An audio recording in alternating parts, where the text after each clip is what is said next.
ए पापा एगो गाना गाई। गाओ बेटा गाओ। भात के साथे हमरा दाल चाही, हमरा दाल चाही, हमरा दाल चाही। पापा हो गई जवान हमरा माल चाही, पापा हो गई जवान हमरा माल चाही। साले आज तक ले स्कूल के मुंह न देखला, माल चाहिए।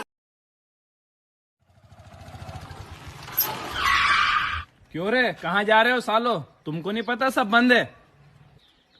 सर ये चल नहीं सकता, इसलिए मैं इसको डॉक्टर के पास लेके जा रहा हूँ। ए पापा ए चलो घरे माई बोलै लखिया। चल जो आवता नहीं ना अभी ये चलो जेबा कि ना। हाँ तो जाना लड़की पर लाइन मारता रहनु हमार मालियो।